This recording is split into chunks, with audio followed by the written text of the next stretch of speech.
हिंदी के विशेषज्ञ प्रवक्ता रामेंद्र शुक्ला क्लास ज्वाइन करने के लिए हमारे यूट्यूब चैनल को सब्सक्राइब करें। छात्रों, जैसा कि मैं इस वीडियो के माध्यम से कक्षा 10 के विद्यार्थियों के लिए महादेव सूरदास जी के अग्रिम पदों की व्याख्या लेकर उपस्थित हुआ हूं। छात्र ध्यानपूर्वक 1 से 2 बार इस वीडियो को देखा करें, निश्चित रूप से ये व्याख्या उनके समझ में आ जाएगी। प्यारे छात्रों, आप जानते हैं कि कोई पेपर में कोई पद आपके प्रश्न पत्र में आएगा और संदर्भ व्याख्या करने के लिए दिया जाएगा। तो सर्वप्रथम हमने स्टेप बताया है कि आपको संकेत सर्वप्रथम लिखना है। संकेत में शुरुआत के 1-2 शब्दों को रख लें, उसके बाद डैश डैश करें, फिर अंतिम के पदों को आप 2-3 पद को रख लें और उसके बाद डैश करके पूर्ण विराम कर दें। और उसके बाद आपको सरलीकरण करना चाहिए। सरलीकरण जो कठिन शब्द इसमें आए हुए हैं उनका आप सरलीकरण कर दें। सरलीकरण के उपरांत आपको संदर्भ डालना चाहिए और संदर्भ में संदर्भ लिखना चाहिए कि प्रस्तुत काव्यावतरण हमारी पठित पाठ्य पुस्तक में संकलित पद नामक शीर्षक कविता से उद्धृत है, जिसके काव्यकार कृष्ण भक्ति शाखा के प्रवर्तक महाकवि सूरदास जी हैं। बहुत लोग बहुत सा विशेषण लिख देते हैं। प्यारे छात्रों, आप ध्यान दें, संदर्भ में अगर शीर्षक का नाम लिखा है और काव्यकार का नाम लिखा है तो पूरे अंक मिल जाते हैं। ज़्यादा विशेषण वगैरह लिखने की आवश्यकता कक्षा 10 के विद्यार्थियों को नहीं होती, इसलिए आप भ्रमित ना हो। प्रसंग लिखेंगे कि प्रस्तुत पद के माध्यम से महाकवि सूरदास जी भगवान श्री कृष्ण जो कि सगुण ईश्वर की आराधना को सुलभ तथा निर्गुण भक्ति की आराधना को कठिन और दुष्प्राप्य बताया है। और भगवान श्री कृष्ण की आराधना सरल बताते हुए वो कह रहे हैं कि इस प्रकार से आप प्रसंग डालेंगे प्यारे छात्रों, फिर व्याख्या आप डालेंगे। व्याख्या के बाद काव्यगत सौंदर्य मैंने 2 स्टेप बताया है, भाव पक्ष और कला पक्ष। इस तरह से 2-2 पॉइंट करके आप लिखेंगे। तो चलते हैं, हम सर्वप्रथम इसका वाचन करते हैं। प्यारे छात्रों, हमारे साथ आप भी वाचन करें। अविगत गति कछु कहत न आवे, अविगत गति कछु कहत न आवे, ज्यों गूंगे मीठे फल को रस, ज्यों गूंगे मीठे फल को रस, अंतर्गत ही भावे, परम स्वाद सब ही सुनिरंतर, अमित तोष उपजावे, मन वाणी को अगमय गोचर, सो जाने जो पावे, रूप रेख गुण जाति जुगति बिनु, निरालंब कित धावे, सब विधि अगम विचारहि ताते, सूर सगुण पद गावे, रामा अविगति गति कछु कहत न आवे। इस तरह से आप इसका वाचन कर लें। 1 से 2 बार वाचन करेंगे प्यारे छात्रों, निश्चित रूप से आपसे वाचन बनने लगेगा। और जब भी महाकवि सूरदास जी के संदर्भ में कुछ जीवन परिचय वगैरह लिखेंगे तो उसमें आप निर्गुण ब्रह्म की किस आराधना को किस प्रकार से इन्होंने दुष्प्राप्य, दुरूह और कठिन बताया है, इसका भी जिक्र आप यहाँ करेंगे। तो आप प्रसंग में आप लिखें, प्रस्तुत काव्यावतरण में महाकवि सूरदास जी निर्गुण निराकार ब्रह्म की आराधना को दुरूह और कठिन बतलाते हुए वो कह रहे हैं। देखिए क्या कह रहे हैं कि अविगत गति कछु कहत न आवे। जो अविगत है यानी जिसको जाना नहीं जा सकता, यानी अविगत जिसके पास पहुंचना कठिन है, तो ये वो निर्गुण निराकार ब्रह्म। उन्होंने कहा अविगत यानी निर्गुण निराकार ब्रह्म की गति माने स्थिति के बारे में कछु कहत न आवे, कुछ कहते नहीं बन रहा है। या आप कह सकते हैं निर्गुण निराकार ब्रह्म के बारे में कुछ बताना बड़ा ही मुश्किल कार्य है। अथवा आप कह सकते हैं कि निर्गुण निराकार की दशा का वर्णन अनिर्वचनीय है, उसे वचनों के द्वारा बतलाया नहीं जा सकता।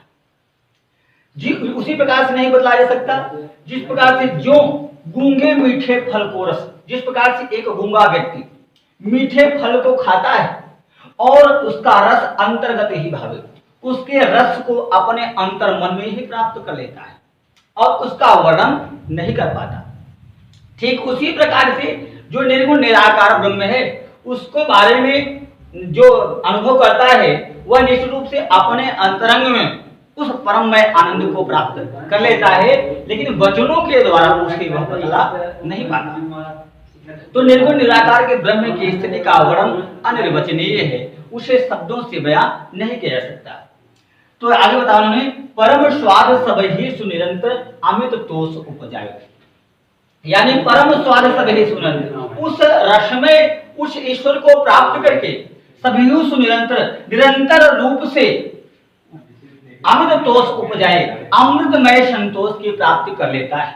यहाँ उन्होंने बताया कि साधक जिस प्रकार से एक गूंगा व्यक्ति मीठे फल को खाता है और उसके रस को अपने अंतर्मन में ही प्राप्त कर लेता है, ठीक उसी प्रकार से उस रस में और परम स्वादिष्ट उस रस में आनंद को, उस ब्रह्म के इस आनंद को निरंतर रूप से व्यक्ति या साधक अपने अंतर्मन में प्राप्त करता है, अमृत तोष उपजाए और उसके अंदर एक अमृतमय संतोष उत्पन्न हो जाता है। तो मन वाणी को अगम अगोचर, जो निर्गुण निराकार ब्रह्म मन और वाणी इन दोनों से अगम्य है, अगोचर है, अदृश्य है। जहां तक न तो मन ही पहुंच सकते हैं, न तो वाणी है, न शक्ति है। ऐसा निर्गुण निराकार ब्रह्म जो मन और वाणी इन दोनों से अगम्य है, अप्राप्त है, अगोचर, अदृश्य है, सो जाने ऐसे निर्गुण निराकार ब्रह्म को तो वही जान सकता है जो पावे, जो उसका सानिध्य प्राप्त करता है। तो मन वाणी को अगम अगोचर, जो निर्गुण निराकार ब्रह्म मन और वाणी से भी जो अगम्य है, दूसरा प्राप्त है, अदृश्य है, ऐसे निर्गुण निराकार ब्रह्म को तो वही जान सकता है जो उसका सानिध्य प्राप्त करता है। तो रूप रेख गुण जाति जुगत में उस निर्गुण निराकार ब्रह्म की न तो कोई स्वरूप है, न तो कोई चिन्ह विशेष है, न तो उसको कोई गुण है, न तो कोई उसको जाति है, न उसकी कोई युक्तियां हैं, उसको प्राप्त करने के कोई तरीके हैं। तो निरालंब किधर धावे, तो आलंबन विहीन होकर हम किधर किधर दौड़े। तो सब विधि अगम विचार है। महाकवि सूरदास जी कहते हैं इस प्रकार से उस निर्गुण निराकार ब्रह्म को हर प्रकार से अगम्य जानकर, दुरूह दुष्प्राप्त जानकर सूर्य सगुन पद गावे। महाकवि सूरदास जी कहते हैं मैं सगुण ईश्वर भगवान श्री कृष्ण के पदों का गान कर रहा हूं। तो छात्रों, आपने देखा कि निर्गुण निराकार ब्रह्म को किस प्रकार से यहाँ महाकवि सूरदास ने दुष्प्राप्य बतलाया और सगुण साकार ईश्वर भगवान श्री कृष्ण को किस प्रकार से सुलभ बतलाया, इनकी भक्ति किस प्रकार से सुलभ है और निर्गुण निराकार ब्रह्म की भक्ति किस प्रकार से कठिन है। जैसा कि यहाँ उन्होंने कहा कि उनकी स्थिति का वर्णन तो शब्दों के द्वारा किया ही नहीं जा सकता, अनिर्वचनीय है। और जो सगुण साकार ईश्वर हैं उनको तो वचनों के द्वारा उनके गुण को, उनके स्वरूप को वर्णन किया जा सकता है। जिसका कोई रूप ही नहीं है उसका स्वरूप को कैसे बतलाया जा सकता है, वचनों के द्वारा उनके बारे में कैसे कहा जा सकता है। ये तमाम सी बातें इस प्रकार से भावों को समझ गए होंगे छात्रों। तो जिस प्रकार से आप भावों को समझें तो निर्गुण निराकार ब्रह्म को इसी प्रकार से आपको स्पष्ट करना चाहिए। तो अब निश्चित रूप से आपको काव्यगत सौंदर्य लिखना है। काव्यगत सौंदर्य में क्या करेंगे, पहले भावपक्षी बातें लिखेंगे, कवि की भावना क्या है इस पद से संदर्भ में। तो आप लिखेंगे प्रस्तुत काव्य के माध्यम से महाकवि सूरदास जी ने निर्गुण निराकार ब्रह्म की भक्ति को कठिन तथा सगुण साकार ईश्वर की भक्ति को सरल बताया है। कितना आप लिखेंगे। दूसरा नंबर 2 आप लिखेंगे कि सगुण साकार ब्रह्म की भक्ति के अनेक भक्ति का वर्णन शब्दों के द्वारा किया जा सकता है, लेकिन निर्गुण निराकार ब्रह्म की स्थिति का वर्णन शब्दों के द्वारा नहीं किया जा सकता। इस प्रकार से आप 1-2 पॉइंट्स यहाँ पर बनाएंगे, फिर आप कला पक्षी में आ जाएंगे। कला पक्षी में देखेंगे कि इसको हमने गाकर पढ़ा है तो ये गेय मात्रिक पद है। हिंदी के जो पद हैं वो मात्रिक हैं, तो गेय मात्रिक पद है। और दूसरी बात और क्या इसमें बताना चाहिए, इसमें देखिए अंतिम में तो आवे भावे उपजावे पावे धावे और गावे, इन सब में आवे आवे मिल रहा है। तो अंत्यानुप्रास अलंकार है। कौन सा अलंकार है, अंत्यानुप्रास अलंकार है। और भी आप देख लें थोड़ा सा, और इसमें भक्ति रस कह सकते हैं भक्ति रस। भक्ति रस क्यों कहेंगे? क्योंकि यहाँ सगुण पद गावे से एक भक्ति रस भी आ रहा है और ऊपर का जो वर्ण है वो शांत रस में है। तो आप कह सकते हैं शांत एवं भक्ति का मणिकांचन संयोग निहित है। और भाषा माता सुधा जी के जाहिर सी बात है, जो भाषा है वो ब्रज की ही भाषा है। तो निश्चित में विनय पत्रिका ब्रज की ही भाषा है, तो इसको आप ब्रज लिखेंगे, ठीक है ना। और भाषा ब्रज लिखेंगे। और शब्द शक्ति यहाँ आ जाएगी। शब्द शक्ति कौन सी है? तो देखिए छात्रों, यहाँ जो गूंगे मीठे फल को रस और उनके लक्षण का ही यहाँ पर वर्णन किया गया है। तो निश्चित रूप से कौन सी शब्द शक्ति है? लक्षणा शब्द शक्ति है। तो इस प्रकार से लक्षणा शब्द शक्ति और भाषा वगैरह आप लिख देंगे साहित्यिक सौंदर्य में, तो निश्चित रूप से आपको पूरे के पूरे अंक आपको मिल जाएंगे। तो आज के दिन इतना ही छात्रों। नेक्स्ट डे में पुनः अगली वीडियो हमारे YouTube channel Pandey classes by Parikshit Pandey को सब्सक्राइब